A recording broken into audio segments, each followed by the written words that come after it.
एक शहर में एक आदमी रहता था। वो एक बड़ी कंपनी में काम करता था और बहुत पैसा कमाता था।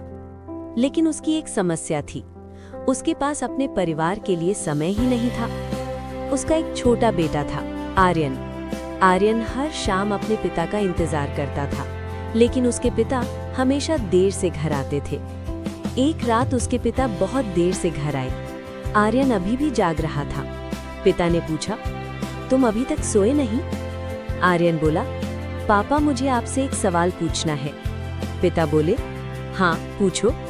आर्यन ने पूछा, पापा आप एक घंटे में कितने पैसे कमाते हैं? पिता को थोड़ा गुस्सा आया। उन्होंने कहा, तुम्हें ये क्यों जानना है? आर्यन धीरे से बोला, बस बता दीजिए पापा। पिता बोले, मैं एक घंटे में 500 रुपए कमाता हूँ। आर्यन कुछ देर चुप रहा, फिर उसने पूछा, पापा क्या आप मुझे 250 रुपए उधार दे सकते हैं? ये सुनकर पिता को गुस्सा आ गया।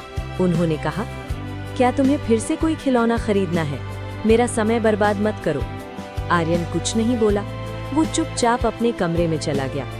कुछ देर बाद पिता को लगा कि शायद उन्होंने ज्यादा गुस्सा कर दिया। वो आर्यन के कमरे में गए और बोले, माफ करना बेटा, ये लो 250 रुपए। आर्यन के चेहरे पर खुशी आ गई। उसने तुरंत अपने तकिए के नीचे से कुछ पैसे निकाले। पिता हैरान होकर बोले, तुम्हारे पास पहले से पैसे थे तो फिर और क्यों मांगे? आर्यन ने धीरे से कहा, पापा अब मेरे पास 500 रुपए हो गए हैं। क्या मैं आपका 1 घंटा खरीद सकता हूँ?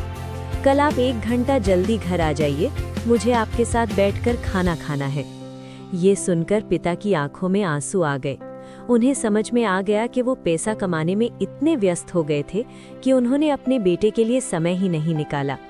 उस दिन के बाद पिता ने एक फैसला किया, चाहे कितना भी काम क्यों ना हो, वो हर दिन अपने परिवार के लिए समय निकालेंगे, क्योंकि उन्हें समझ आ गया था, पैसा कमाया जा सकता है, लेकिन खोया हुआ समय कभी वापस नहीं आता। सीख, जिंदगी में सबसे कीमती चीज पैसा नहीं, बल्कि अपने लोगों के साथ बिताया हुआ समय है।